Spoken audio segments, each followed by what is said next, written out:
Minimum velocity कितनी होनी चाहिए कि सर्कल वट कितनी रूट,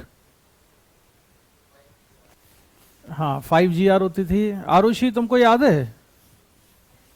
और मैक्सिमम हाइट पर कितनी चाहिए होती थी energy, sorry speed, minimum speed maximum height पर सर्कुलर मोशन में?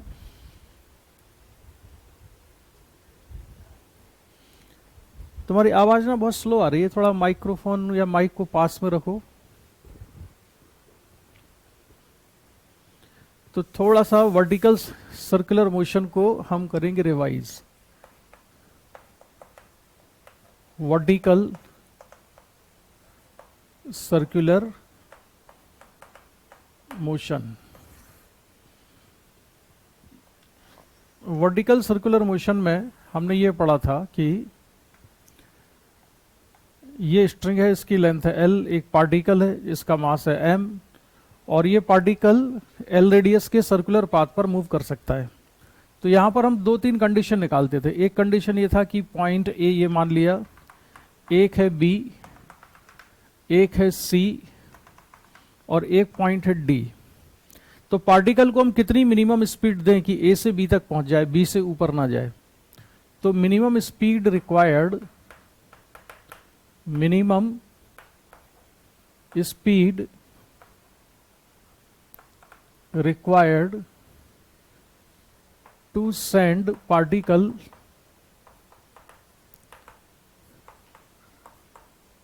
to point B, B point तक पहुंचाने के लिए इसको मिनिमम कितनी स्पीड देनी चाहिए यहां से? तो हमने मान लिया कि ये स्पीड कितनी है यहां पर, VA के बराबर है। पार्टिकल जब यहां पर पहुंचेगा तो इसकी वेलोसिटी 0 करनी है। इसके लिए क्या यूज करते थे हम? Conservation of mechanical energy. तो कंजर्वेशन ऑफ मैकेनिकल एनर्जी, तो कंजर्वेशन ऑफ मैकेनिकल एनर्जी जब लगाते हैं बेटा, तो यहां पर काइनेटिक एनर्जी कितनी लिखी हमने? इसकी इनिशियल काइनेटिक एनर्जी लिखी 12m VA²। पोटेंशियल एनर्जी का रेफरेंस लेवल हम इसी को मान लेते हैं कि यहां पर ग्रेविटेशनल पोटेंशियल एनर्जी 0 है, तो यहां पर ग्रेविटेशनल और initial gravitational potential energy 0। Finally जब ये पॉइंट बी पर पहुंचेगा तो इसकी काइनेटिक एनर्जी होगी काइनेटिक एनर्जी होगी 0 और पोटेंशियल एनर्जी हो जाएगी mgL के बराबर, क्योंकि रेफरेंस लेवल से कितना ऊपर चला गया है ये L, यहां से L डिस्टेंस ऊपर चला गया।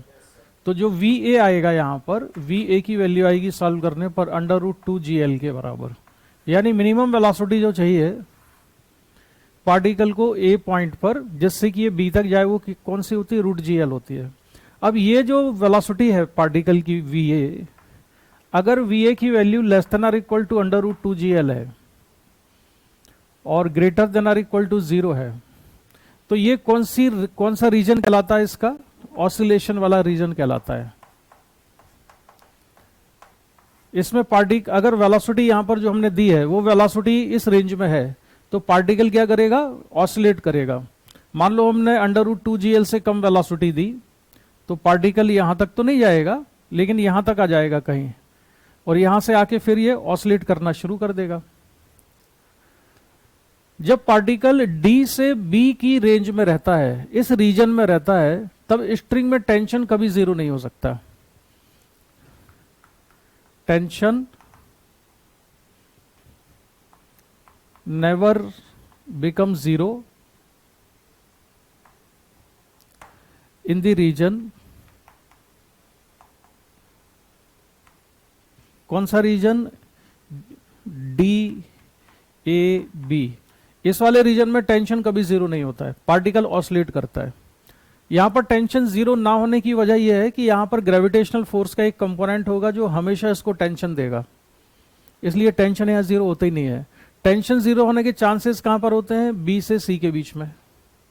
ठीक है, टेंशन may become 0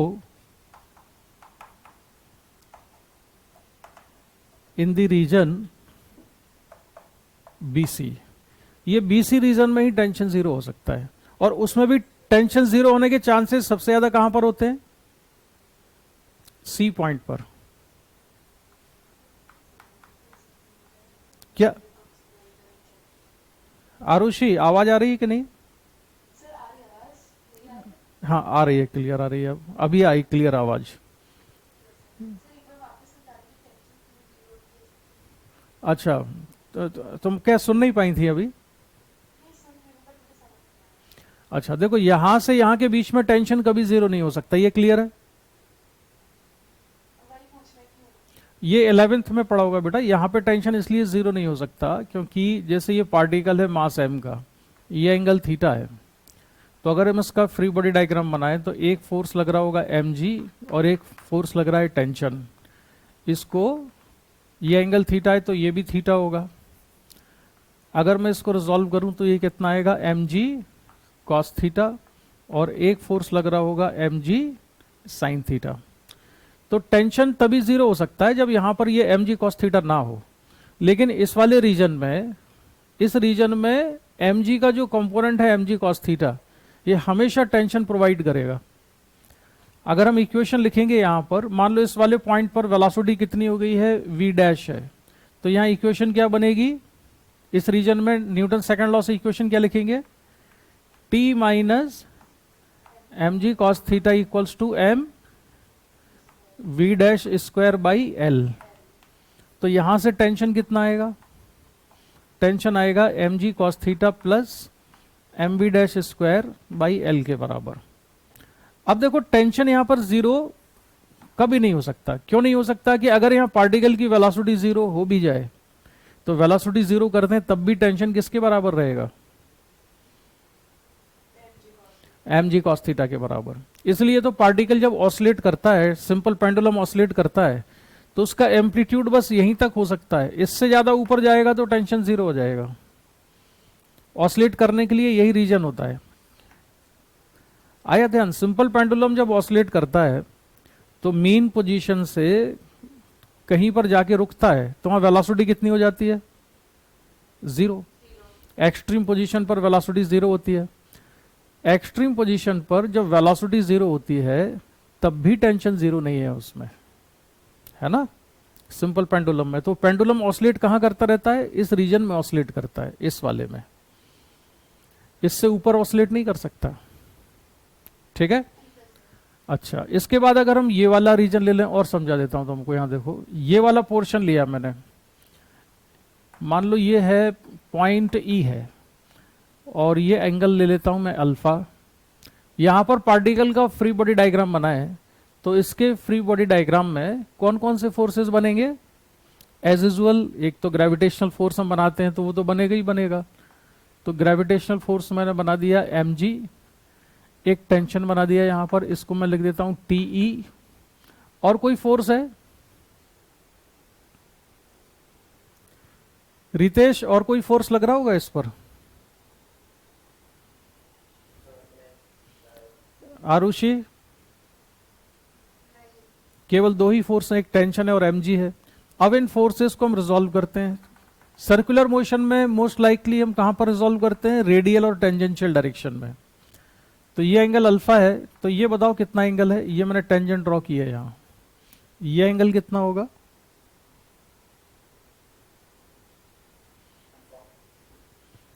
ये अगर अल्फा है तो ये भी अल्फा आएगा। ये अल्फा है तो ये कितना है? 90 माइनस अल्फा है। ये एंगल 90 माइनस अल्फा होगा और ये होगा अल्फा। तो mg का कंपोनेंट हुआ यहां पर mg cos अल्फा, और एक कंपोनेंट हो जाएगा mg sin अल्फा। अब हम इक्वेशन लिखें इस डायरेक्शन में न्यूटन के सेकंड लॉ से। तो क्या इक्वेशन बनेगी? बोलते जाओ। TE plus mg sin alpha equal to m। अब यहां पर वेलोसिटी में मान लेता हूं पार्टिकल ऊपर जा रहा है, उसकी वेलोसिटी ve है, mv स्क्वायर बाई एल हो जाएगा। तो टेंशन की वैल्यू आएगी यहां पर T equal to m ve square by L minus mg sine alpha. ये टेंशन TE आ गया, mv square by L minus mg sine alpha. अब यहां पर देखो सिचुएशन अलग है। यहां पर ये वाले फोर्स में से ये माइनस हो रहा था, जबकि इस वाले केस में टेंशन के एक्सप्रेशन में ये दोनों ही फोर्स कैसे थे, ऐड हो रहे थे, पॉजिटिव थे। तो वेलोसिटी अगर जीरो हो जाती है तब भी टेंशन किसके बराबर है, mg cos थीटा। लेकिन इस वाले रीजन में अगर कहीं वेलोसिटी जीरो हो गई तो टेंशन की वैल्यू कितनी आ जाएगी, टीई हो जाएगा माइनस mg साइन अल्फा। और टेंशन के नेगेटिव होने का मतलब क्या है, इसमें अगर यहां पर हम कैलकुलेट करने पर टेंशन अगर नेगेटिव आ रहा है तो उसका मीनिंग क्या हुआ, टेंशन नेगेटिव है मतलब बोलो, टेंशन, अब देखो टेंशन इधर हमने पॉजिटिव लिया था, टेंशन नेगेटिव आ गया मतलब टेंशन बाहर की तरफ हो गया है, ये पॉसिबल है नहीं, टेंशन यहां पर कभी बाहर होगा नहीं। स्ट्रिंग जो टेंशन लगाती है वो टेंशन फोर्स की वजह से अपनी तरफ पुल करती है बॉडी को, तो टेंशन फोर्स तो इसको क्या कर रहा होगा, अपनी तरफ पुल कर रहा होगा। तो टेंशन लगेगा तो हमेशा सेंटर की तरफ ही लगेगा, और यहां टेंशन नेगेटिव आ रहा है, इसका मतलब है टेंशन बाहर लग रहा है। इसका ये तो पॉसिबल नहीं है, ये तो कॉन्ट्रडिक्शन हो रहा है। तो इसका मीनिंग क्या होता है, इसका मीनिंग ये होता है कि टेंशन ऑलरेडी पहले कहीं जीरो हो चुका है, वेलोसिटी यहां जीरो हुई है उससे पहले ही टेंशन जीरो हो चुका होगा। यानी कि ये वाला जो रीजन है ना बीसी, इस बीसी रीजन में वेलोसिटी जीरो होने से पहले ही टेंशन जीरो हो जाता है। इसमें पहले कौन जीरो होता है, वेलोसिटी। कौन से रीजन में, ए से बी वाले रीजन में पहले क्या होगा, जीरो वेलोसिटी, लेकिन टेंशन कहीं जीरो नहीं होगा। इस वाले रीजन में अगर वेलोसिटी जीरो होती है यहां पर कहीं, तो वेलोसिटी जीरो होने से पहले ही टेंशन क्या हो चुका होगा, जीरो हो चुका होगा। और टेंशन अगर जीरो हो जाएगा तो स्ट्रिंग स्लैक हो जाएगी, स्ट्रिंग स्लैक हो जाएगी तो ये सर्कल ही कंप्लीट नहीं होगा। आए समझ में। तो स्ट्रिंग स्लैक होने के चांसेस हैं कौन से रीजन में, बी से सी वाले में। इधर नीचे वाले रीजन में टेंशन कभी जीरो नहीं होता है। अब क्लियर हुआ कि टेंशन जीरो ना होने की वजह क्या है, ये जो कंपोनेंट है ना mg cos थीटा, ये हमेशा बाहर की तरफ लग रहा है जो कि इसको टेंशन देगा। इसमें mg sin अल्फा अंदर की तरफ लग रहा है, इसके अंदर लगने से टेंशन डिक्रीज होता है। हमको देखने में भले ऐसा लग रहा हो कि tension plus mg sin alpha हो गया है, बट टेंशन में अगर mg sin alpha same direction में आता है then it is decreasing the tension. ये एक्सप्रेशन देखो, टेंशन की वैल्यू में mv square by L minus mg sin alpha, ये सब्ट्रैक्ट हो रहा है इसमें से, टेंशन को डिक्रीज कर रहा है ये। तो जो फोर्स टुवर्ड्स द सेंटर लगेगा वो टेंशन को क्या करेगा, डिक्रीज करेगा। जो अवे फ्रॉम द टेंशन लगेगा वो स्ट्रिंग में टेंशन को लेकर आएगा। क्लियर हो गया अब। हाँ बोलो क्या चीज पूछना है। तो इसमें टेंशन जीरो होने के चांसेस कहां पर हैं, हाँ केवल यही रीजन है जहां पर टेंशन जीरो होता है। ये वाला रीजन कौन सा रीजन कहलाता है, ऑसिलेशन वाला रीजन है। यहां पर टेंशन कभी भी जीरो नहीं होता है, कभी टेंशन जीरो नहीं होगा इस रीजन में, बी ए डी वाले रीजन में। कहां जीरो हो सकता है टेंशन, केवल बी ई सी ये वाला जो रीजन है इसमें टेंशन जीरो होगा। क्लियर है। अच्छा उसका रीजन अगर कोई पूछ ले तुमसे कि इसका रीजन क्या है, यहां पर टेंशन जीरो होने के चांसेस क्यों बढ़ जाते हैं, क्योंकि mg का जो कंपोनेंट लगता है वो टुवर्ड्स द सेंटर लगने लगता है। और अगर mg का कंपोनेंट टुवर्ड्स द सेंटर लगेगा तो वो टेंशन को डिक्रीज करने में अपना रोल प्ले करता है, उसको इंक्रीज नहीं करता है, डिक्रीज करता है। कोई पूछे प्रूफ दिखाओ तो इक्वेशन लिख के दिखा देना कि यहां पर अगर हम इक्वेशन लिखेंगे तो mb स्क्वायर बाई एल आएगा, और इसमें से mg साइन अल्फा सब्ट्रैक्ट हो रहा है तो टेंशन डिक्रीज कर रहा है ये। ठीक है। तो इतना याद रखेंगे कि हम टेंशन जीरो होने के चांसेस होते हैं सबसे ज्यादा पॉइंट सी पर। क्या नोट करना है, ठीक तो नोट कर लो इसको। मैं अभी कंप्लीट नहीं हुआ, अभी मुझे कुछ और बताना है इसमें।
हो गया।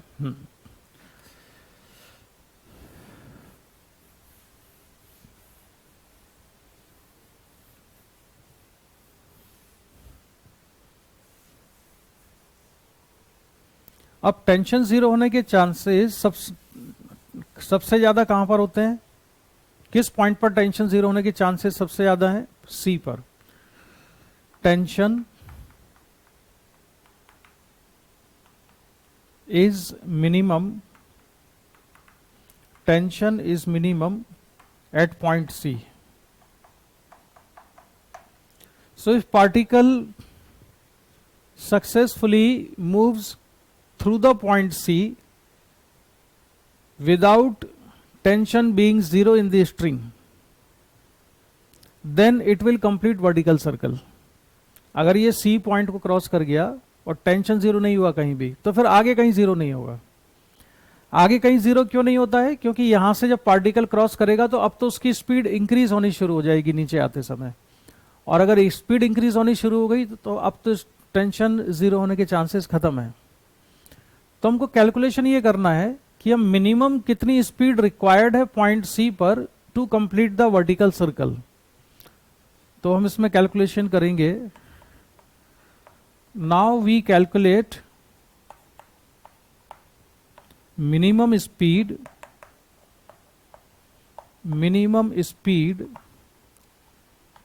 required to complete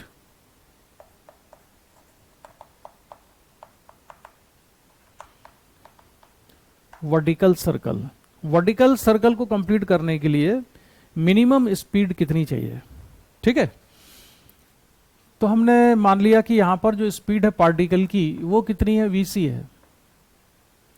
इसका फ्री बॉडी डायग्राम बनाएंगे तो एक फोर्स नीचे लग रहा होगा mg और एक टेंशन लग रहा है tc. न्यूटन सेकंड लॉ से यहां इक्वेशन लिखें, net force equal to mass into acceleration. तो क्या इक्वेशन बन जाएगी बोलो? mg plus tc equal to m vc square by l, और tc इक्वल टू हो जाएगा m vc square by l minus mg. ये इक्वेशन आई. अब हम चाहते ये हैं कि यहां पे सक्सेसफुली ये क्रॉस कर जाए पॉइंट सी को. So tension TC must be greater than or equal to zero. तो हम यहां कंडीशन लगाते हैं लिमिटिंग केस में TC greater than or equal to zero. Circle complete कर जाए उसके लिए जरूरी कि यहां स्ट्रिंग स्लैक नहीं होनी चाहिए. यानी टेंशन कितना नहीं होना चाहिए? जीरो नहीं होना चाहिए. अब देखो यहां पर ना टेंशन जीरो तो नहीं होना चाहिए, लेकिन कैलकुलेशन हम जीरो लेके ही करते हैं. हम मान लेते हैं कि स्पीड हमने कम की, स्पीड कम करेंगे तो टेंशन कम होता जाएगा. देखो ये स्पीड है ना यहां पर राइट साइड में वीसी स्क्वायर और लेफ्ट साइड में टेंशन है. अगर इस स्पीड को मैं डिक्रीज करता हूं तो ये स्पीड अगर डिक्रीज होगी तो टेंशन भी डिक्रीज होता जाएगा. तो हम स्पीड को इतना डिक्रीज करते गए कि टेंशन जस्ट जीरो हुआ. जस्ट जीरो मतलब वेरी क्लोज टू जीरो. अब वेरी क्लोज टू जीरो कोई नंबर एग्जिस्ट करता नहीं है ऐसा जिसको हम बता पाए कि this is the number which is very close to zero. There is no such number. जैसे तुमसे कोई कहे कि एक ऐसा नंबर बताओ which is very close to one, तो तुम बता सकते हो क्या? नहीं बता सकते. अगर कोई कहे तुमसे कि एक ऐसा नंबर बताओ which is very close to one, तो नहीं बता सकते हैं. 0.999999 लगाते जाओ जितने 9 लगाना है. तो इसी तरह से हम इसमें ये नहीं बता सकते कि tension is very close to zero. तो मैं 0.0001 करूं या और ज्यादा जीरो लगा के 1 करूं या 0.00 कितने जीरो लगाऊं. तो इसलिए हम ना क्रिटिकल कंडीशन को ही सॉल्व करते हैं. हम ले लेते हैं कि ऑलमोस्ट टेंशन जीरो है. तो tension TC greater than or equal to zero, और टीसी की वैल्यू कितनी है? ये है. इसको रख देते हैं हम M V C square by L minus M G greater than or equal to zero. तो इससे वीसी कितना आ गया बेटा? VC आ जाएगा greater than or equal to under root GL। इसको सॉल्व करो, mg को राइट में ले जाओ, m कैंसिल हो जाएगा, तो VC कितना आया, greater than or equal to under root GL। तो यही वैल्यू है VC की, जो कि आगे हमें याद रखना है। ये तो हमने प्रूव कर लिया कि minimum velocity required at the top most point to complete the vertical circle is under root GL। Is that clear? To complete vertical circle, speed required at the topmost point must be greater than or equal to root GL. So what is the minimum speed? Minimum speed is under root GL. ठीक है, इसे calculate कैसे किया हमने? इस point पर tension निकाला, फिर टेंशन को लिखा कि टेंशन होना चाहिए ग्रेटर देन और इक्वल टू 0। टेंशन की वैल्यू हमने यहां से सब्स्टिट्यूट कर दी है, और इसमें m कैंसिल हो जाएगा। VC square greater than or equal to GL, तो VC greater than or equal to root GL आ जाएगा। ठीक है, अब हमको निकालना है कि what should be the minimum speed at lower most point, that is at point A, so that particle complete vertical circle.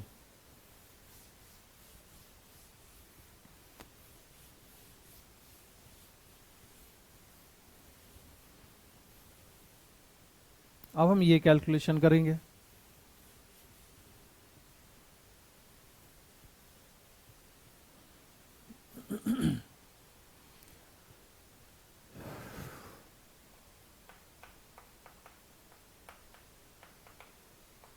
Minimum speed required to complete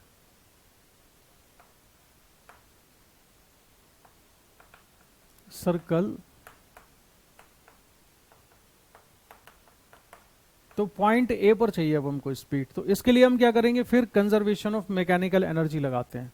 तो देखो, कंजर्वेशन ऑफ मैकेनिकल एनर्जी भी से भी कर सकते हैं इसको, और वर्क एनर्जी थ्योरम से भी कर सकते हैं। तो हम इस बार सॉल्व करेंगे इसको।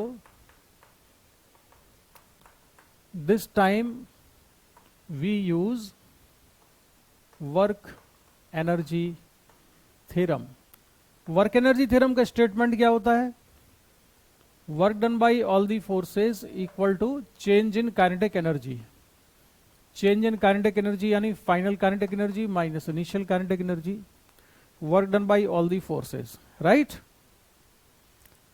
अच्छा, अब हम कौन से दो पॉइंट्स पर वर्क एनर्जी थ्योरम लगाएंगे? एक लगा रहे हैं A और दूसरा पॉइंट ले रहे हैं हम C। तो we use work energy theorem on particle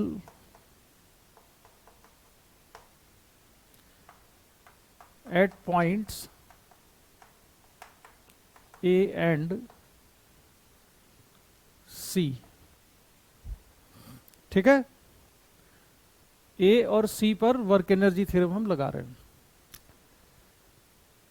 तो पार्टिकल जब C से A पर आएगा तो कौन कौन से फोर्सेस लग रहे होंगे इस ड्यूरेशन में इसके ऊपर? तो एक तो वर्क किसका लिखना पड़ेगा हमें? Work done by gravitational force. एक लिखना पड़ेगा work done by gravitational force plus work done by tension force equal to initial point कौन सा लिया है? C, और फाइनल A लिया है। तो फाइनल काइनेटिक एनर्जी मतलब A पॉइंट पर काइनेटिक एनर्जी, तो half m VA square minus half m VC square. Clear ये चीज? अब work done by gravitational force कितना होगा आरुषि? अगर ये C से A तक आया तो work done by gravitational force बताओ।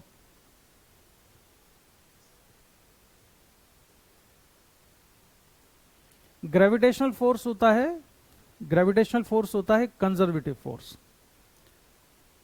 ये पाथ पे डिपेंड नहीं करता, इसका वर्क डिपेंड करेगा only on the initial and final position of the particle, यानी डिस्प्लेसमेंट देखना है along the direction of force कितना हुआ। So actual path travelled by the particle is this CDA, but while calculating work done by gravitational force we need to take only displacement because it is a conservative force. So displacement along the direction of gravitational force कितना है 2r, C से A पर आ गया, सो displace 2l है, 2l के बराबर, तो work done by gravitational force हो जाएगा mg into 2l. And now tell me this work is positive और negative. Work done by gravitational force positive है या नेगेटिव है? पॉजिटिव इसलिए है, आंसर ठीक है तुम लोगों का. पॉजिटिव इसलिए है क्योंकि ग्रेविटेशनल फोर्स डाउनवर्ड डायरेक्शन में लग रहा है, डिस्प्लेसमेंट इज ऑल्सो डाउनवर्ड, तो फोर्स और डिस्प्लेसमेंट दोनों के बीच में एंगल 0 डिग्री है. और जब भी एंगल फोर्स और डिस्प्लेसमेंट के बीच में 90 डिग्री से कम होगा तो वर्क पॉजिटिव आता है.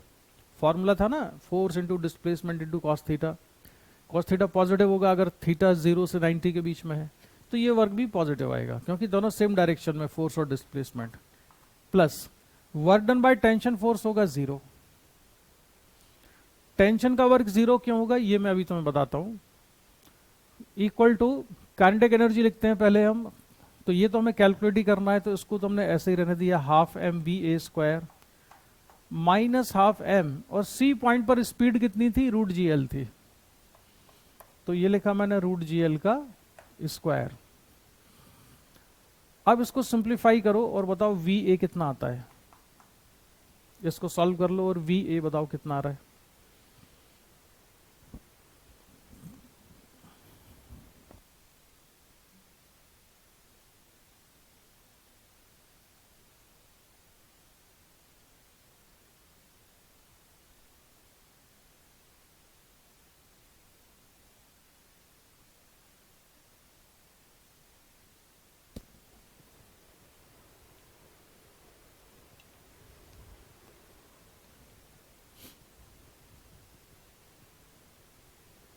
कितना आया?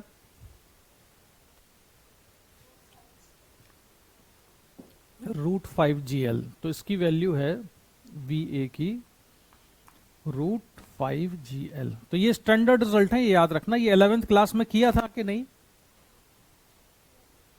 है ना, ये याद रखना होता है. तो ये √5 GL है. अब work done by tension force 0 क्यों है? चलो ये मैं तुम्हें बताता हूं.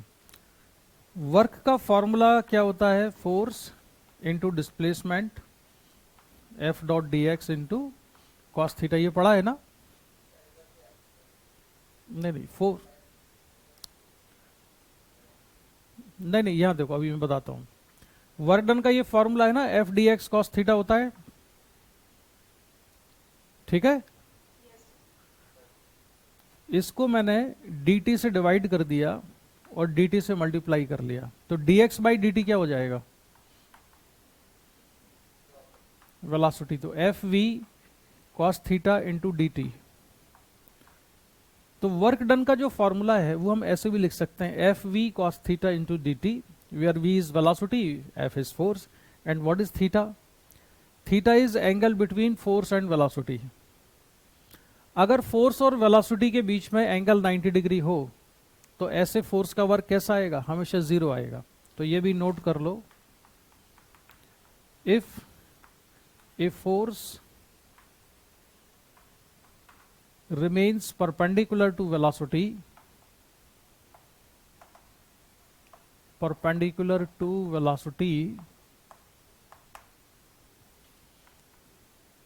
then work done by the force is 0. Work done 0 होगा. और यहां पर इस वाले केस में देखो, tension always remains perpendicular to velocity. Tension is perpendicular to velocity. Tension यहां लग रहा है, वेलोसिटी इधर है. इस वाले पॉइंट पर टेंशन यहां है, वेलोसिटी यहां पर है. ये वेलोसिटी, ये टेंशन है. तो in the circular motion tension force always remains perpendicular to velocity. That is why work done by tension force is always 0. Clear हो गया? ये क्या याद रखना है तुमको इस पूरे डिस्कशन में? 3-4 चीजें याद रखनी है इस पूरे डेरिवेशन से, minimum speed required at the top most point is root G L to complete the vertical circle. Minimum speed required at the lowest point of the circle is root 5 G L. और दूसरी चीज जो और याद रखनी है कि अगर कोई फोर्स वेलोसिटी के परपेंडिकुलर होता है तो उसका वर्क डन हमेशा 0 आएगा. ठीक है, ये 3 पॉइंट स्पेशल नोट्स बना के लिख लेना.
हो गया.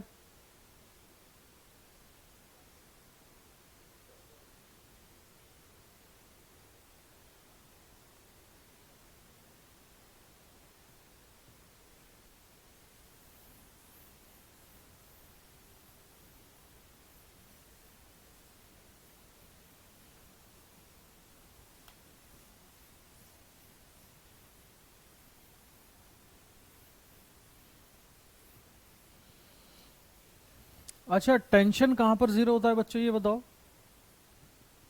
टेंशन मिनिमम कहां पर होता है, चलो ये बताओ. जब वर्टिकल सर्कुलर मोशन होता है तो टेंशन मिनिमम किस जगह पर होगा? हम्म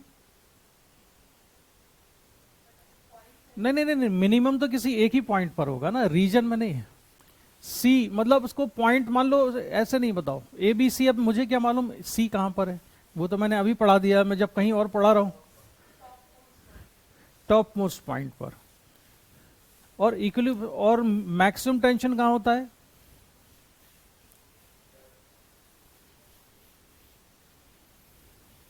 मैक्सिमम कहां होता है?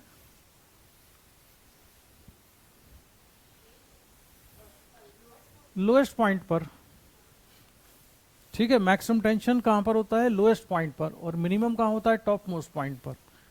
तो जरा एक बार ना टेंशन लोएस्ट पॉइंट पर है कितना, ये निकाल के बताना. अब वेलोसिटी तो हमको मालूम है रूट 5 जी आर है.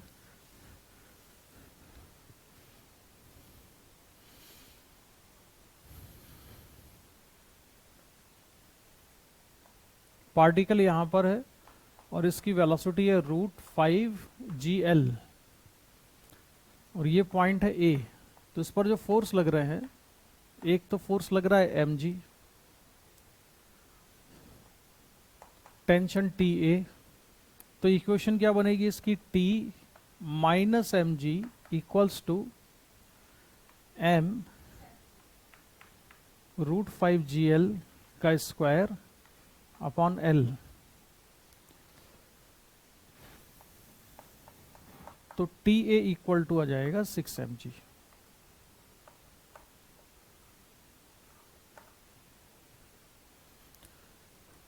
अच्छा, ये टेंशन हमेशा 6 एम जी नहीं होगा बच्चों, ये याद रखना. It is not always 6 M G. ये 6 एम जी कब है? When tension at the top most point is 0. जब टॉप मोस्ट पॉइंट पर टेंशन 0 है तो लोएस्ट पॉइंट पर कितना है? 6 एम जी है. हमेशा नहीं है ये 6 एम जी. 6 एम जी से ज्यादा भी हो सकता है नीचे. ठीक है, ये बात समझ में आई कि नहीं आरुषि? पार्टिकल के लिए यहां पर ये रूट 5 जी एल कब चाहिए भी, ये वेलोसिटी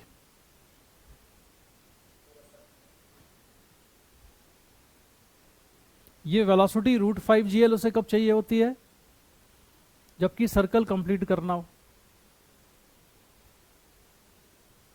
एक मिनट रुको जरा।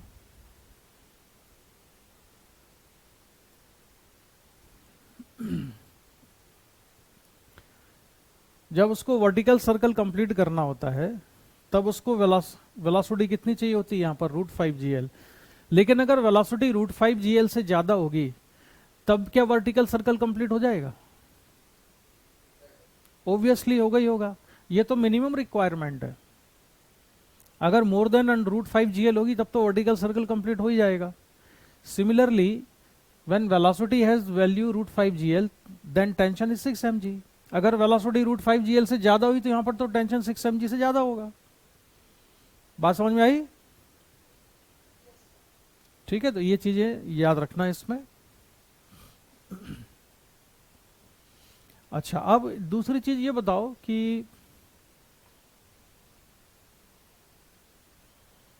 मान लो ये है अर्थ और वर्टिकल सर्कल चल रहा है, यहां पार्टिकल ऐसे मूव कर रहा है सर्कुलर पाथ में।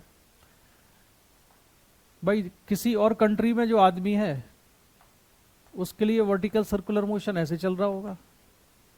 यहां पर भी कोई ना कोई कंट्री है, पोल है ये तो यहां पर वर्टिकल सर्कुलर मोशन ऐसे चल रहा होगा। इस वाले रीजन में वर्टिकल सर्कुलर मोशन इधर चल रहा होगा।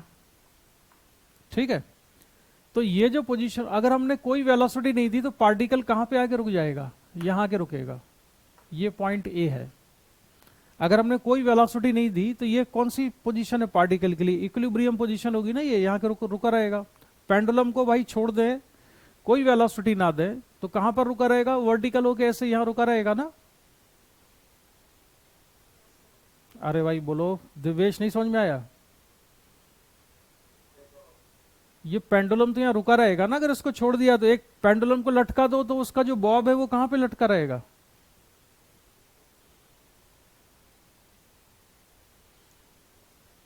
कहां होगा उसका? पेंडुलम का जो बॉब है वो कहां सस्पेंडेड होगा? तो मीन पोजीशन का मतलब क्या होता है?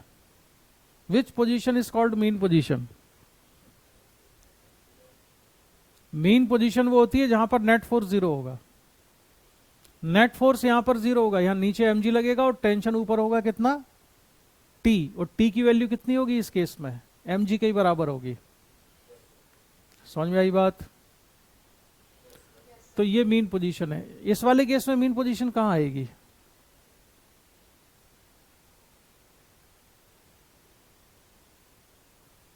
इसमें मीन यहां क्यों होगी?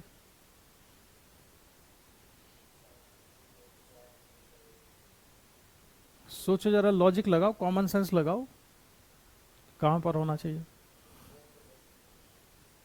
इसमें मीन पोजीशन होगी ये वाली, क्योंकि अर्थ का फोर्स तो mg यहां लग रहा है, टेंशन यहां लग रहा होगा। यहां पर जो पार्टिकल है उस पर mg कहां लग रहा है? ऊपर।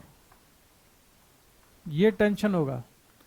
यहां पर जो पार्टिकल है, अर्थ जो ग्रेविटेशनल फोर्स होता है बेटा, वो ग्रेविटेशनल फोर्स तो कहां लगता है? Toward the centre of earth लगता है ना। तो यहां लग रहा होगा mg तो, और ये टेंशन होगा। समझ में आया? तो टेंशन मैक्सिमम कहां होता है? इधर, जबकि फोर्स लग रहा होता है toward the centre of earth. और टेंशन मिनिमम कहां पर होगा इसमें? अब इसमें तो तुम्हें याद है कि ये वाला जो पॉइंट बी है, यहां पर टेंशन कैसा होगा? मिनिमम होगा। इसमें टेंशन मिनिमम यहां होगा, और इसमें टेंशन मिनिमम कहां होगा? ग्रेविटेशनल फोर्स यहां लग रहा है, इस वाले पॉइंट पर टेंशन कैसा आएगा? मिनिमम। यहां पर टेंशन कहां पर होगा? मिनिमम, इधर। बात समझ में आई? नहीं आई? नहीं समझ में आया ना ये? अरे भाई, इसको ऐसे समझना है कि हम अपने आप को कैसा मानते हैं? यहां पे खड़ा हुआ, कि मेरे पैर यहां पर है, सर यहां पर है, लेकिन जो अपोजिट पोल पर होगा ना आदमी, उसके पैर इधर हैं और सर नीचे है, तो ये वाला आदमी तो कहेगा कि ये उल्टा लटका हुआ है, और ये कहेगा कि ये उल्टा लटका हुआ है। नहीं समझ में आया? ठीक है, तो ये सारी चीज बताने का पर्पस ये है कि टेंशन मिनिमम होता है मीन पोजीशन के ठीक अपोजिट वाले पॉइंट पर।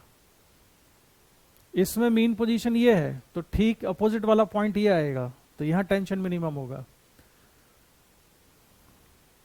ठीक है, तो मैं यहां पर लिख देता हूं कि tension becomes minimum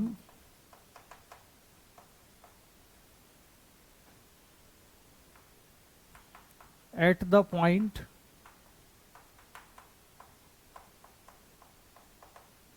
opposite to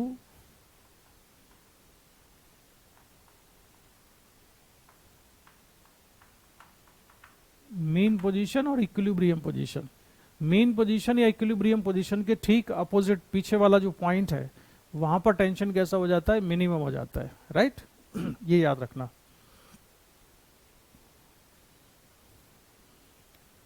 चलो, अब हमने इतनी सारी चीजें पढ़ी क्यों, आखिर ये रिवाइज किया क्यों, इसकी जरूरत क्या थी इलेक्ट्रोस्टैटिक्स में, तो उस पर आते हैं।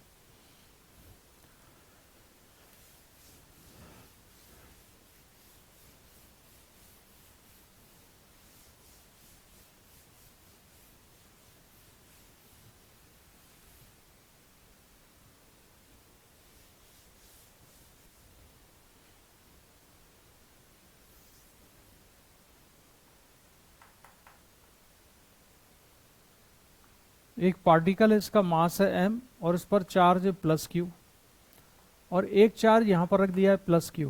स्ट्रिंग की लेंथ है l।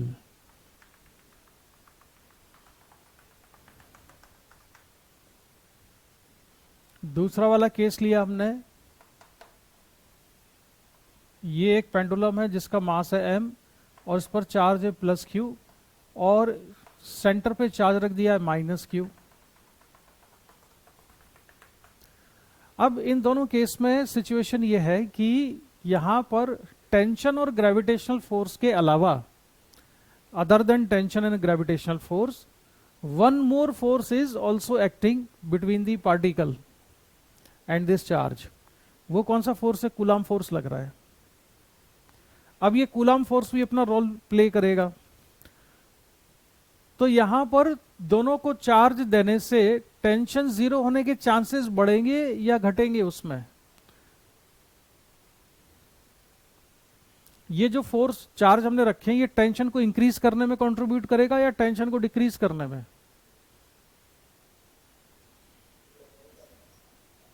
आरुषि, क्वेश्चन समझ गई हो मैं क्या पूछ रहा हूं?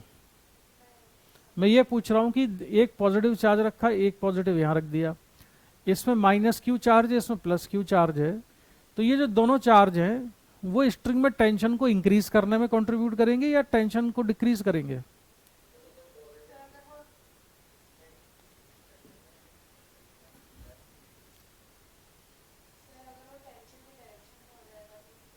नहीं नहीं नहीं नहीं, तुम्हें मेरे ऊपर काम नहीं छोड़ना है, तुम्हें अपने आप बताना है लॉजिक लगा के, ये तुम्हारे को बताना है कि टेंशन को इंक्रीज कर रहे हैं ये कूलाम फोर्स या डिक्रीज कर रहा है।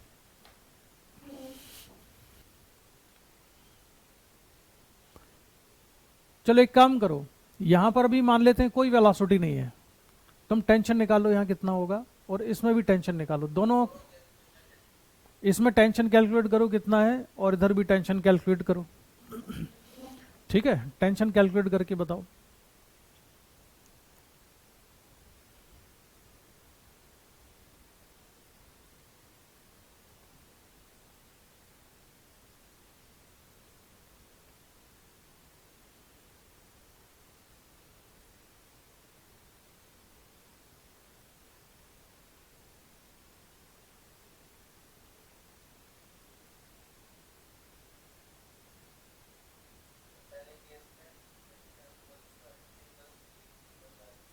mg प्लस, ठीक है, दूसरे वाले केस में, हाँ वेरी गुड, ठीक निकाला। आरुषि तुमने किया कैलकुलेशन? हाँ, तो इस हाँ, तो पहले वाले केस में टेंशन इंक्रीज हुआ है, सेकंड वाले केस में टेंशन डिक्रीज हुआ है। इसका मतलब ये हुआ कि फर्स्ट वाले केस में टॉप मोस्ट पॉइंट पर स्ट्रिंग के स्लैक होने के चांसेस डिक्रीज हो गए हैं, इसमें स्ट्रिंग के स्लैक होने के चांसेस कम हो गए, जबकि इस वाले केस में स्लैक होने के चांसेस बढ़ गए, क्योंकि फोर्स इसमें अट्रैक्टिव है, इसमें रिपल्सिव है। ये टेंशन को बढ़ा रहा है, ये टेंशन को कम कर रहा है। ठीक है, तो मुझे पहले वाले केस में सॉल्व करके ये निकालना है, find minimum velocity at point A so that particle can complete vertical circle. Find minimum speed at lowest point, minimum speed at lowest point so that particle can complete vertical circle। ये vertical circle complete कर ले, तो उसके लिए क्या करना होगा, process वही है। पहले तुमको निकालना होगा कि टॉप मोस्ट पॉइंट पर मिनिमम वेलोसिटी कितनी चाहिए। पहले टॉप मोस्ट की चाहिए होती है मिनिमम, फिर उसकी हेल्प से लोएस्ट पॉइंट पर निकालते हैं। तो ये पॉइंट को मान लिया मैंने ए, ये बी है, ये सी है। तो सी पॉइंट पर वेलोसिटी हम मान लेते हैं वीसी है, एक फोर्स नीचे लग रहा होगा mg और ऊपर कूलम फोर्स लग रहा होगा Fe। तो न्यूटन सेकंड लॉ से इक्वेशन लिखेंगे तो ये बनेगा mg minus Fe equal to mvc square by L। ठीक है, तो vc स्क्वायर कितना हो गया, mgl minus Fe into L, equation number 1। ये आ गया vc स्क्वायर। अब हमको लोएस्ट पॉइंट पर निकालनी है वेलोसिटी। टॉप मोस्ट पॉइंट की तो मिनिमम वेलोसिटी निकाल ली हमने। अच्छा, इसमें टेंशन जीरो कर लिया है हमने, मैंने थोड़ा डायरेक्ट कर दिया है, टेकिंग टेंशन जीरो। बेटा ये समझ में आया, टेंशन को अगर जीरो ले लिया तो ये कौन सी वेलोसिटी निकली, मिनिमम निकली है। कहां पर निकली है मिनिमम, टॉप मोस्ट पॉइंट पर। तो ये टॉप मोस्ट पॉइंट पर मिनिमम वेलोसिटी है और इसका स्क्वायर लिखा है मैंने जानबूझ के, mgl minus Fe into L. अब ये बताओ, जब ये पार्टिकल ए से बी, बी से सी और सर्कल पे मूव करेगा तो कूलम फोर्स का मैग्नीट्यूड कांस्टेंट है या बदल रहा है, कांस्टेंट है, KQ बाई एल स्क्वायर ही लगता रहेगा हमेशा। ठीक है, इसलिए मैंने इसको ना Fe लिखा हुआ है। अभी मैंने इसकी वैल्यू नहीं लिखी KQ square by L square, क्योंकि ये कांस्टेंट ही बना हुआ है मैग्नीट्यूड में, डायरेक्शन चेंज हो रही है इसकी।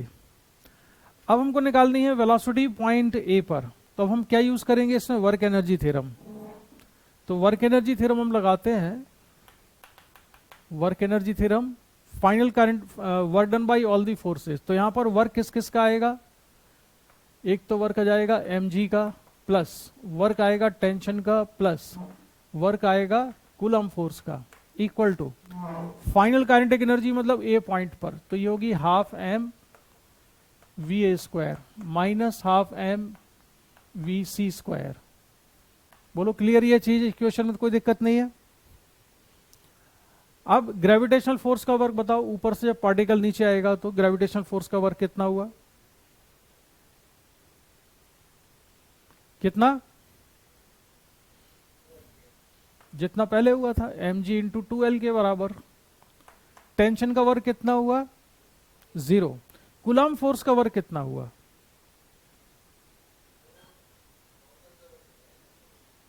कूलम फोर्स तो कंजर्वेटिव होता है।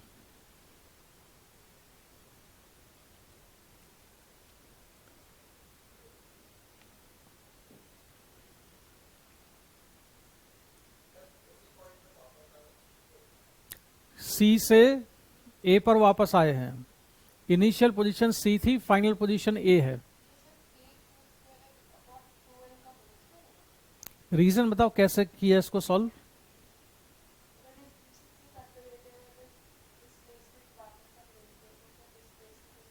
अच्छा लेकिन हाँ हाँ, देखो बेटा ग्रेविटेशनल फोर्स की तो डायरेक्शन थी डाउनवर्ड डायरेक्शन में, तो तुमने डाउनवर्ड डिस्प्लेसमेंट ले लिया 2L। इसकी डायरेक्शन किधर है कूलाम फोर्स की, उसी के हिसाब से डिस्प्लेसमेंट लेना पड़ेगा ना।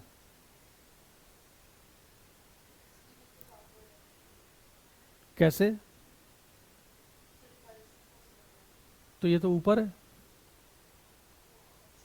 जब यहां पर आ जाएगा तो इधर हो जाएगी, यहां पर आएगा तो फोर्स इधर लगने लगेगा इस पर। तो कूलम फोर्स की डायरेक्शन तो लगातार बदल रही है, ये सोचना पड़ेगा तुमको। आप बताओ।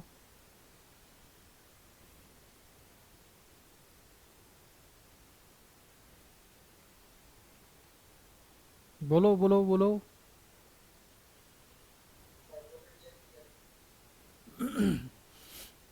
कैसे कंपोनेंट लेके मतलब,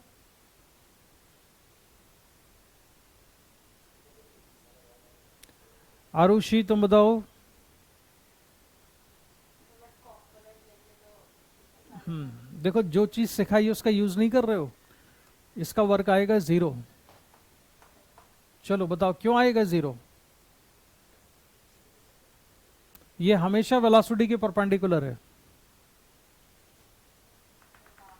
जब पार्टिकल यहां होगा तो कूलम फोर्स यहां लग रहा होगा एफ ई, वेलोसिटी इधर होगी। वेलोसिटी यहां पर है तो कूलम फोर्स इसके परपेंडिकुलर है। यहां पर कूलम फोर्स की डायरेक्शन एफ ई ये है और वेलोसिटी इधर होगी।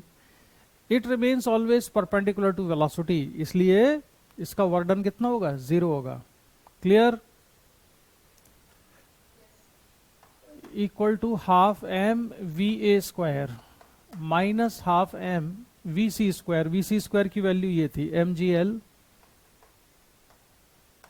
Minus F E into L के बराबर। ठीक है, तो एक तो m कैंसिल हो जाएगा सभी जगह से, ये m कैंसिल हो गया, और यहां से बचेगा 2gl, और वहां से हम लेके आए तो प्लस 1/2 l कॉमन है mg minus F E equal to 1/2 V A square, और 2gl 1/2 m। तो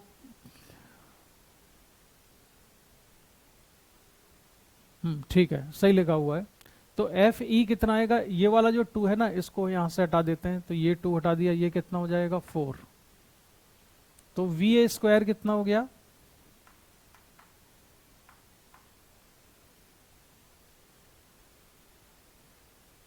इसमें मास देखो सही लिखा हुआ है ना, कहीं कैंसिल। अच्छा हाँ यहां गड़बड़ हो गया था। वी सी स्क्वायर कितना आएगा,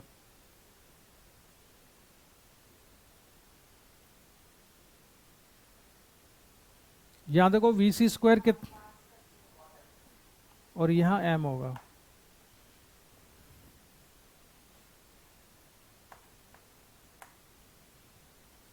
तो ये है g minus F E upon M. ठीक है, तो वी ए स्क्वायर अब ये हो जाएगा 5gl minus F E into L upon M के बराबर। तो v equal to √5gl minus F E L upon M के बराबर। अब देखो ये एक्सप्रेशन सही है ना, इसमें कुछ गड़बड़ तो नहीं है एल वगैरह का, √5gl तो सही है।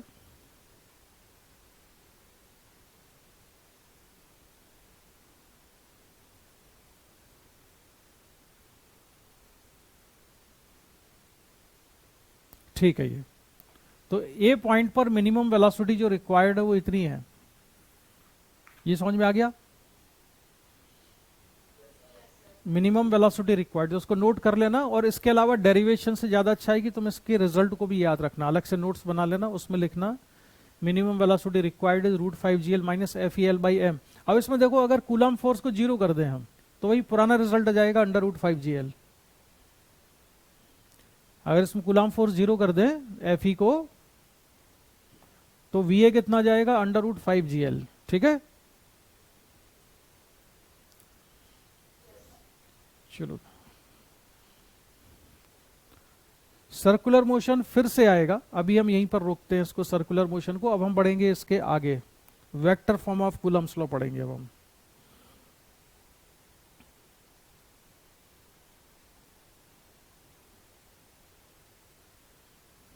ये क्वेश्चन आईआईटी में आ चुका है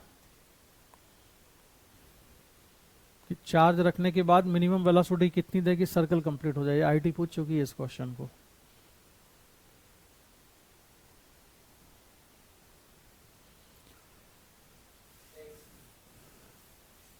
कोई बात नहीं, मैं तुमको इसकी वो दे दूंगा recording.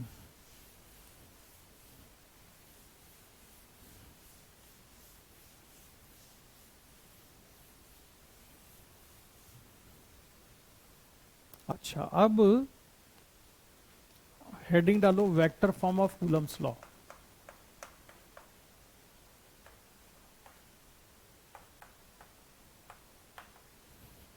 Vector form of Coulomb's law, vector form of Coulomb's law ये होती है कि मान लो एक चार्ज पार्टिकल यहां पर रखा हुआ है पॉइंट ए पर, यह है Q1, और इसका जो पोजीशन वेक्टर है वो मान लेता हूं R1 के बराबर है। ठीक है, दूसरा चार्ज पार्टिकल हमने यहां पर मान लिया B पॉइंट पर, ये चार्ज पार्टिकल है Q2 और इसका पोजीशन वेक्टर है R2।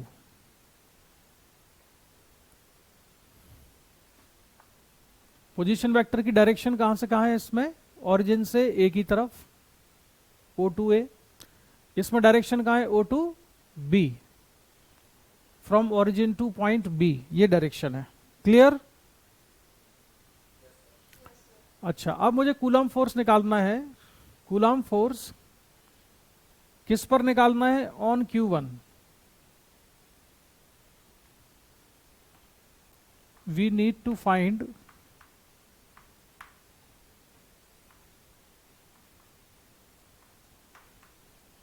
Coulomb force on Q1 due to Q2। तो किस डायरेक्शन में होगा भाई ये फोर्स, इधर होगा, Q2 से Q1 की तरफ रिपल्सिव फोर्स लगेगा। दोनों चार्ज पार्टिकल हमने पॉजिटिव मान लिए हैं अभी, तो ये रिपल्सिव फोर्स लग रहा होगा ना इस डायरेक्शन में। अरे यार बोल नहीं रहे हो तुम लोग, नींद तो नहीं आ रही है? दोपहर की क्लास में नींद आने लगती है अदरवाइज, है ना? अच्छा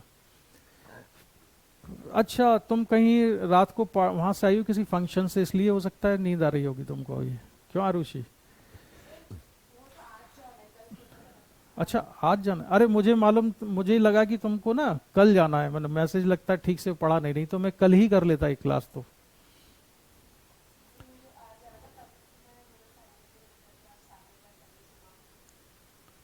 अच्छा चलो, तो अभी देखते हैं। तो इस पर फोर्स यहां लग रहा है, और Q1 की वजह से Q2 पर कहां लगेगा फोर्स, इधर, इधर लगेगा। अब अगर मैं मैग्नीट्यूड लिखूं फोर्स का, तो फोर्स को ऐसे लिखूंगा, F equal to 1/4πε0 Q1 Q2 upon, जो फोर्स लग रहा है वो इस डायरेक्शन में लग रहा है, तो ये डिस्टेंस है कितनी पोजीशन वेक्टर की फॉर्म में, तो इसको हम ऐसे लिख सकते हैं, vector OB plus vector BA equal to vector OA। ये हमने क्या यूज किया यहां पर, triangle law of vector addition. OB plus BA equal to OA, ये triangle law of vector addition है। ठीक है, क्या दोबारा बोलो, क्या छोड़ दिया? आए, इसको ये नहीं पता अभी तक।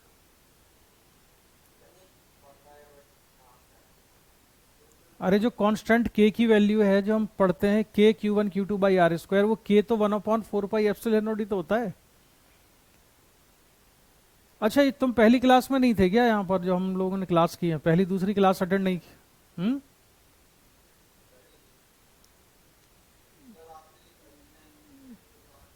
हाँ उसकी वैल्यू थी।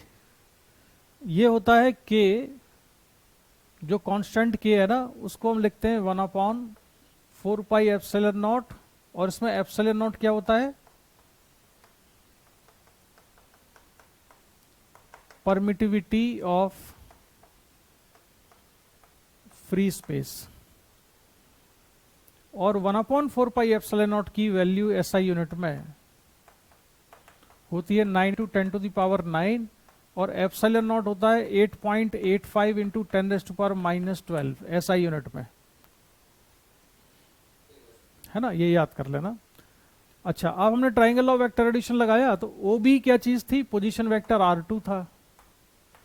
बी ए क्या चीज थी? इसको मैं लिख लेता हूं R12, और ओ ए क्या है? ये R1 के बराबर है।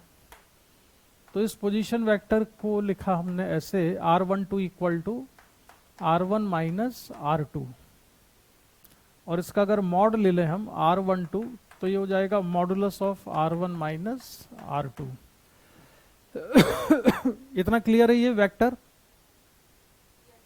अब यहां पर जो डिस्टेंस का स्क्वायर आता है ना, वो डिस्टेंस का स्क्वायर मैं ये लिखूंगा मॉडुलस ऑफ वेक्टर R12 का स्क्वायर।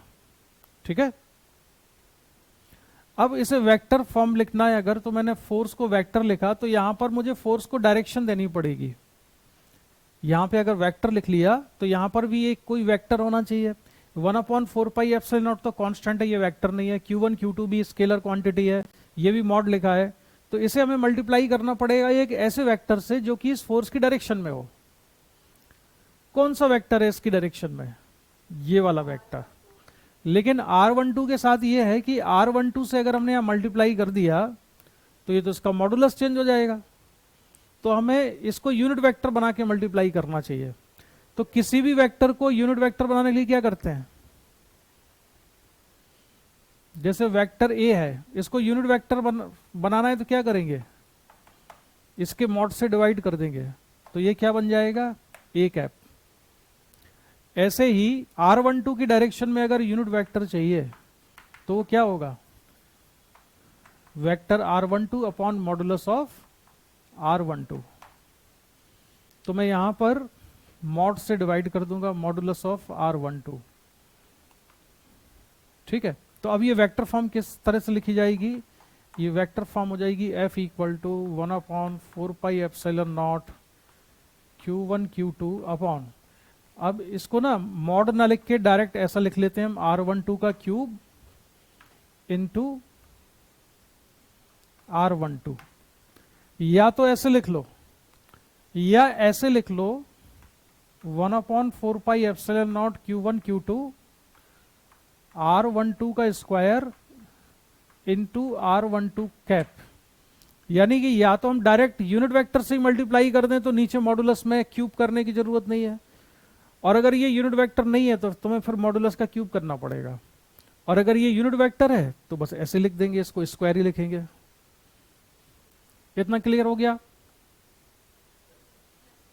अच्छा, इसका और अच्छा सा एक्सप्रेशन ये है, देखने में जो थोड़ा डरावना लगता है वो ये है, 1/4 pi epsilon naught Q1 Q2 upon modulus of R1 minus R2 का cube into vector R1 minus vector R2। ऐसे भी लिखते हैं इसको। अच्छा यहां पे तुम लगता है दिख नहीं रहा,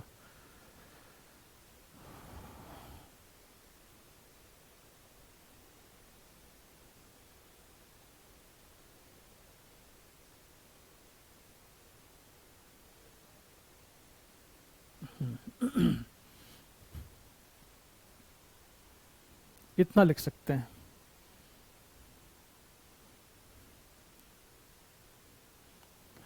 अब जो वेक्टर फॉर्म है ना कूलम्स लॉ, इसकी क्या क्या खास बातें हैं? इसकी खास बात यह है कि यह है R1, और ये है -r2। तो जो वेक्टर पहले होता है फोर्स उस पर लग रहा है, जैसे r1 है ना, तो फोर्स किस पे लग रहा है, q1 पर। जिसकी वजह से लग रहा है उसके पोजीशन वेक्टर को माइनस करना है, जिस पर लग रहा है उसका पोजीशन वेक्टर पहले लेंगे। समझ गए? जिसकी वजह से लग रहा है उसका पोजीशन वेक्टर बाद में है, जिस पर लग रहा है उसका पहले है। ये याद रखने का तरीका है। सेकंड पॉइंट नोट करो, while using vector form of Coulomb's law, charges are taken with sign। पहले जब हम फोर्स लिखते थे तो मैंने बताया था कि चार्ज का साइन नहीं लेते हैं, फोर्स का पॉजिटिव या नेगेटिव होना उसकी डायरेक्शन पर डिपेंड करता है। लेकिन वेक्टर फॉर्म में चार्ज का साइन रखना है, जैसे एक चार्ज पॉजिटिव एक नेगेटिव है तो नेगेटिव वाले को विथ नेगेटिव साइन लिखो। ऐसा क्यों करेंगे आरुषि, बताओ?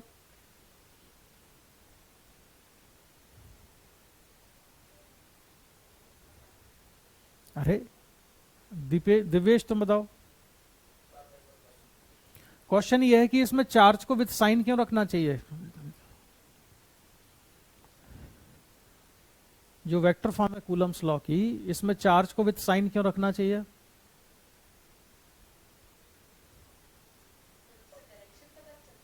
हाँ, क्योंकि अभी तो हमने चार्जेस को पॉजिटिव लेके सॉल्व किया है ना ये, तो जो वेक्टर की डायरेक्शन किधर आ रही है, यहां पर आ रही है, इधर। लेकिन अगर एक चार्ज नेगेटिव हुआ तो फोर्स तो अट्रैक्टिव हो जाएगा, फोर्स अट्रैक्टिव हो जाएगा तो डायरेक्शन पलट जाएगी, रिवर्स हो जाएगी डायरेक्शन। तो वो हमको फॉर्मूले से कैसे पता चलेगा? तो इसमें नेगेटिव अगर हम साइन रख देंगे तो इसका मतलब होगा फोर्स किस डायरेक्शन में है, r1 माइनस r2 की अपोजिट डायरेक्शन में हो जाएगा। क्लियर? अब वेक्टर फॉर्म का एप्लीकेशन देख लेते हैं कि वेक्टर फॉर्म को, हाँ ठीक है, तुम इसको करो और तब तक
पॉइंट्स अभी बताता हूं, रुक जाओ।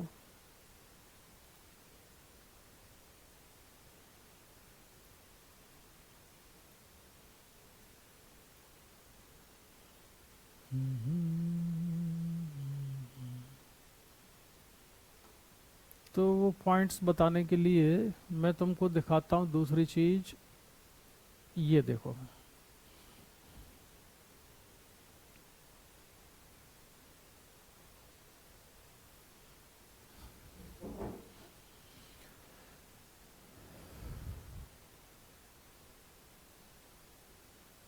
अच्छा, इसमें एक चीज ध्यान रखना, ये जो तुम स्क्रीन पे जो देख रहे हो, इसमें फोर्स कौन से चार्ज पर है, r2 पर है।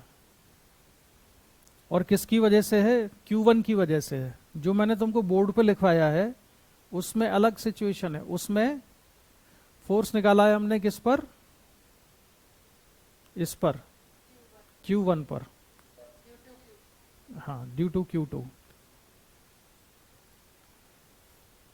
और जो पॉइंट याद रखोगे, in vector form Coulomb's law, in vector form of Coulomb's law charges are put with sign, यानी कि पॉजिटिव नेगेटिव साइन है वो लेना पड़ेगा इसमें, ठीक है? चलो अब एक क्वेश्चन सॉल्व करना है। अब देखो क्लास का टाइम होने वाला है, इसलिए मैं छोटे मोटे क्वेश्चन ना लेके एक ही बार में थोड़ा ढंग का क्वेश्चन ले लेता हूं। ये क्वेश्चन है, क्वेश्चन में देखो क्या समझ में आ रहा है तुमको।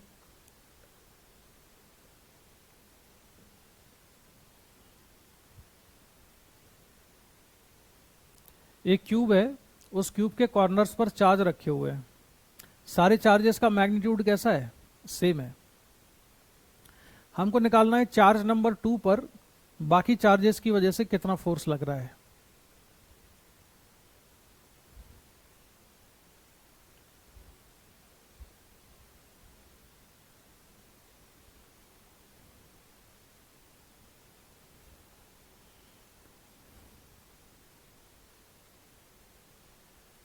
तो तुम सॉल्व मत करो, पहले मुझे अपना आइडिया बताओ कैसे करेंगे इसको।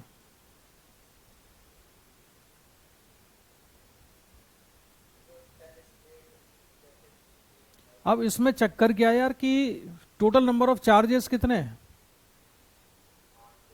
8 हैं। तो सेकंड नंबर का जो चार्ज है उस पर कुल कितने चार्जेस फोर्स लगाएंगे, 7 number of charges are exerting force. और उन सभी फोर्स की डायरेक्शन कैसी है, अलग अलग है। जब सभी की डायरेक्शन अलग अलग है तो हमें क्या करना चाहिए, वेक्टर फॉर्म यूज करना चाहिए। तो हम क्या करते हैं, सभी पॉइंट्स के ना पहले तो कोऑर्डिनेट्स लिख लो। तो जैसे पॉइंट नंबर 1 है तो 1 के कोऑर्डिनेट्स क्या होंगे बोलो, एक्स कोऑर्डिनेट कितना है पॉइंट नंबर 1 पे जो चार्ज है उसका,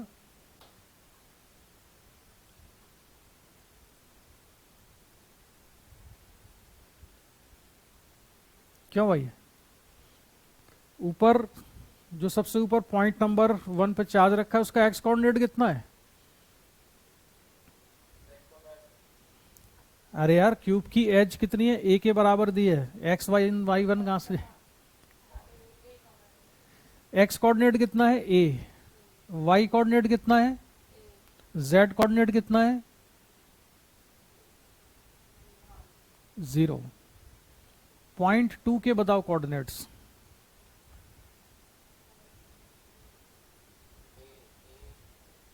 ए कॉमा ए कॉमा ए, ठीक है। ऐसे ही 3 के कोऑर्डिनेट्स बताओ, 0, हाँ वेरी गुड, ए कॉमा 0 0। 4 पर जो है उसका बताओ,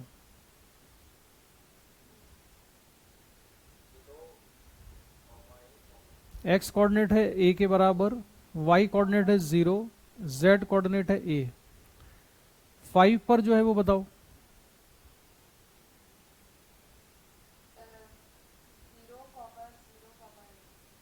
6 वाले का, 7 नंबर पर,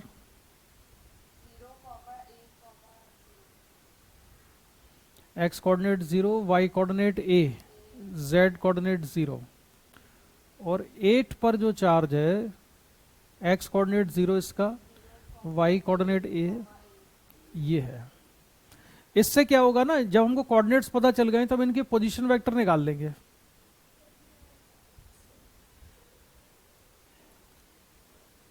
जैसे पॉइंट 1 का पोजीशन वेक्टर क्या है, R1 क्या लिखेंगे हम,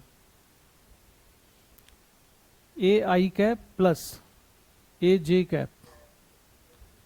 R2 कितना आएगा,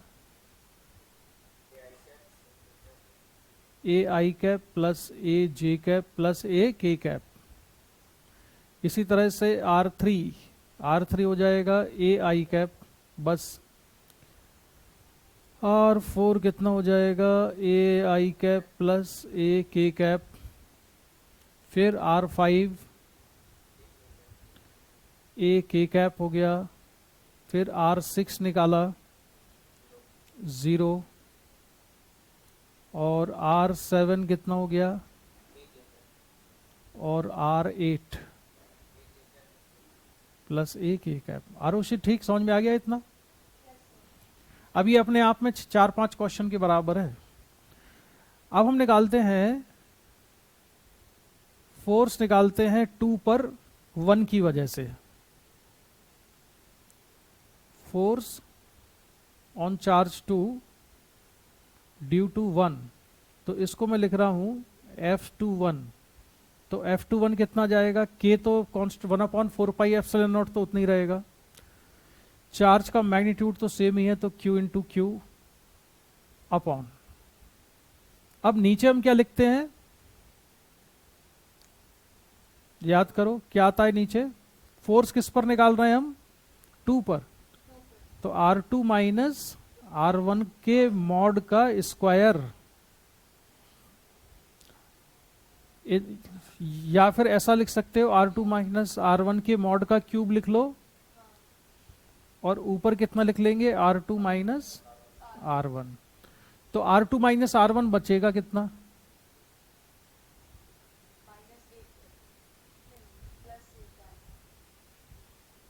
केवल एक ए कैप बचा, तो ये तो बड़ा छोटा सा बचा, F21 इक्वल टू के क्यूब, इसका मॉड कितना आया, ए ही आया, तो नीचे ए क्यूब हो जाएगा, और कितना बचेगा, ए के कैप। इसको लिखा इक्वेशन नंबर 1। अब निकालते हैं हम F23।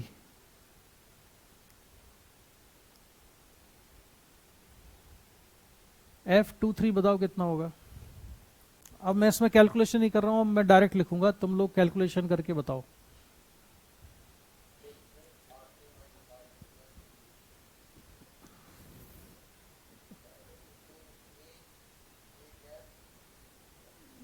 ए जे कैप प्लस ए के कैप,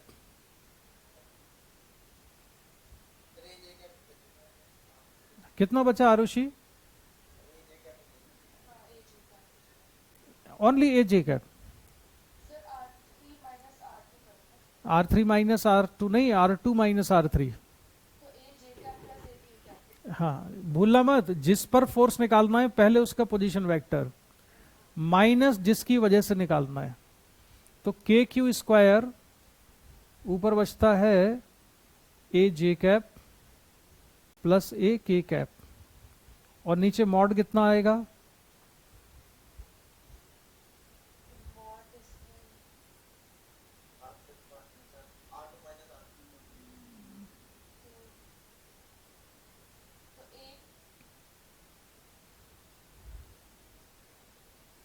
R2 माइनस R3 कितना बचा, ए जे कैप प्लस ए के कैप, तो इसका मॉड कितना होगा इस वेक्टर का,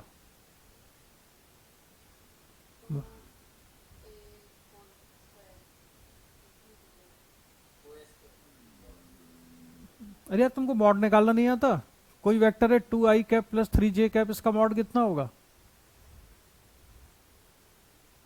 कितना होगा 2i cap plus 3j cap का,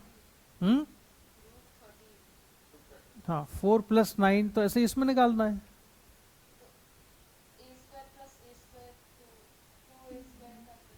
तो कितना हुआ a√2, और फिर नीचे क्या करना होता है उसका क्यूब, तो कितना हो जाएगा ये a क्यूब इंटू √3 का क्यूब, यानी 2 की पावर 3/2, ये बचा, बाकी निकालो।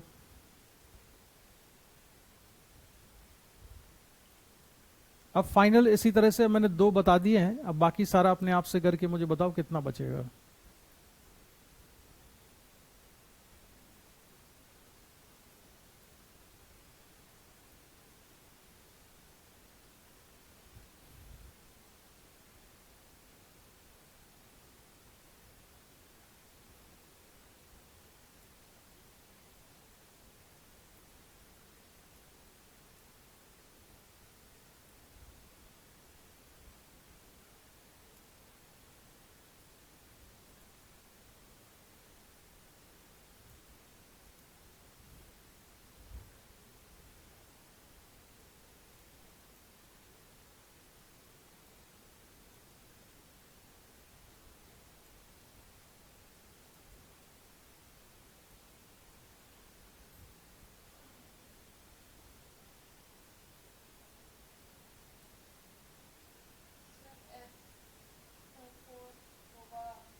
सारा कर लो और फाइनल आंसर बताओ कितना आ रहा है।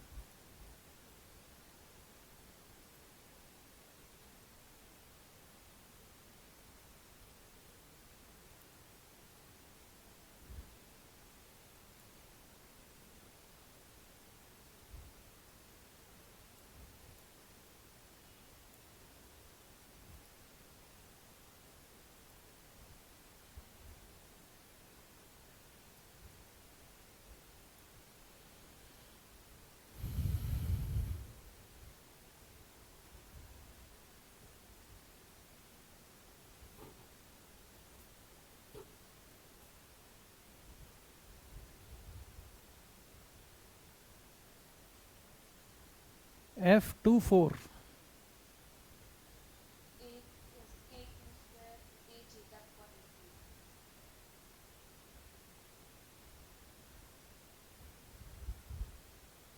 दिव्येश तुम्हारा कितना रहा है? 24 R2 माइनस R4 करोगे तो I और K वाले तो कैंसिल हो जाएंगे, एक ए कैप बचेगा ना केवल, ए जे कैप, और नीचे क्या होगा? और बस अकेला ए क्यूब ही है।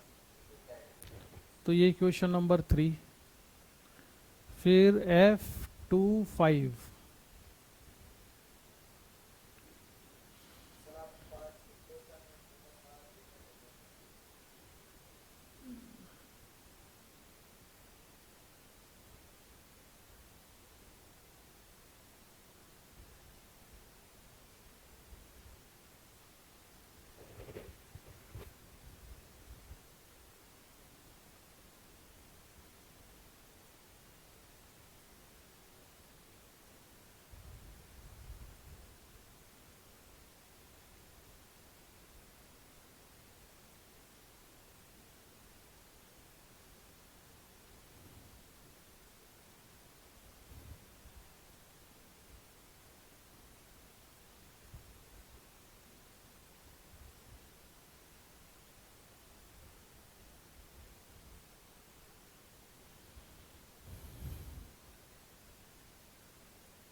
F27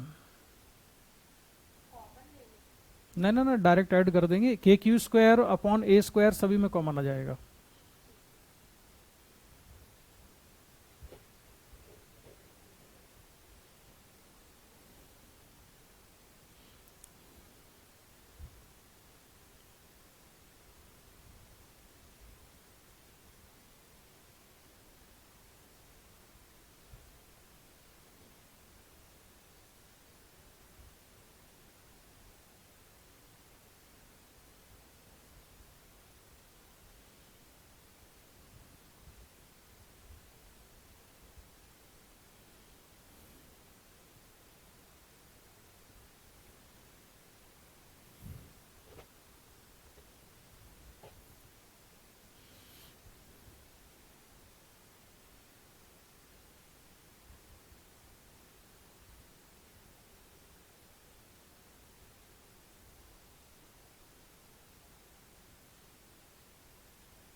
कितना बच रहा है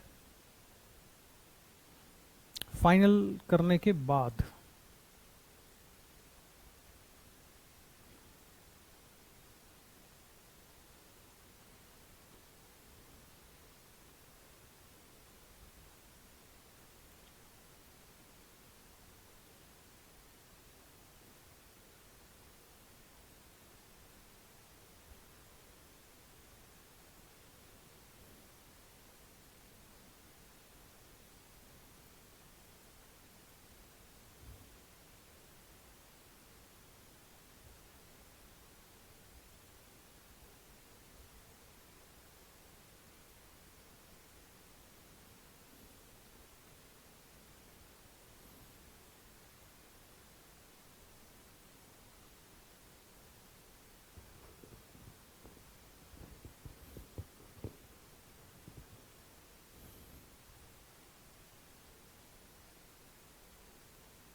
बस अब इसको ऐड कर लेना है, के क्यू स्क्वायर अपॉन ए स्क्वायर तो कॉमन निकल आएगा।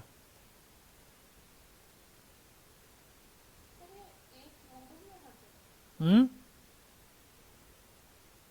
क्या ए नहीं ऊपर से, हाँ न्यूमरेटर में भी एक ए आ रहा है ना, वो ए नीचे वाले ए से कैंसिल हो जाएगा, तो नीचे ए स्क्वायर ही बचेगा।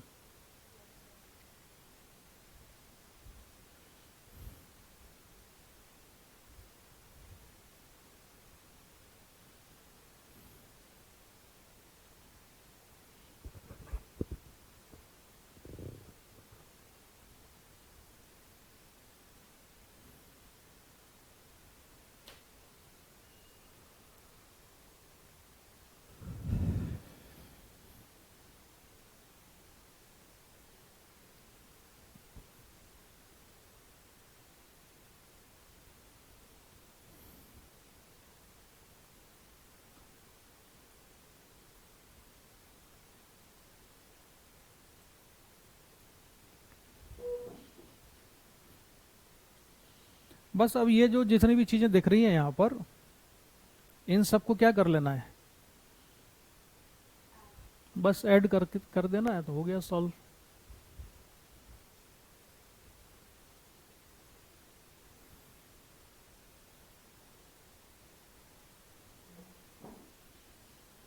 अच्छा ये सारा मिरर इमेज दिखने लगी होगी, इसको चेंज कर दो।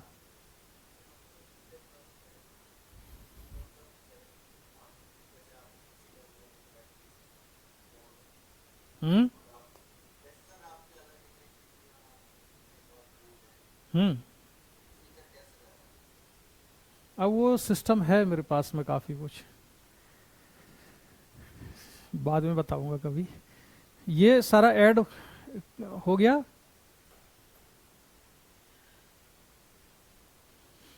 क्यों भाई?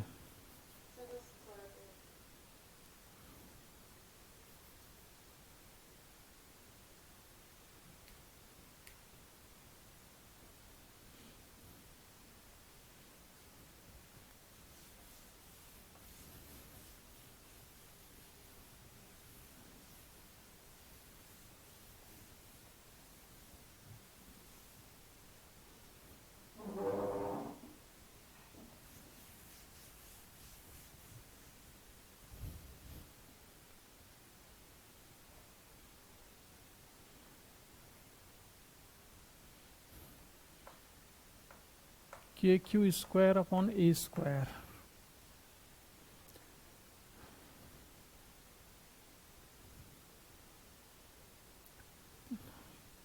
ए ओनली ए स्क्वायर कितनी जगह पर आया है? 3 जगह पर आया है। 3 अपॉन, जो 3 जगह पर आया हुआ है उसमें एक में है आई, एक में है के, एक जे, तो ये हो जाएगा आई प्लस जे प्लस के। एक तो ये वाला था। 2√2 कितनी जगह पर है? जे प्लस के, आई प्लस जे और आई प्लस के, तो 1/2√2 अगर तुम कॉमन ले लो तो ब्रैकेट में कितना बच रहा है?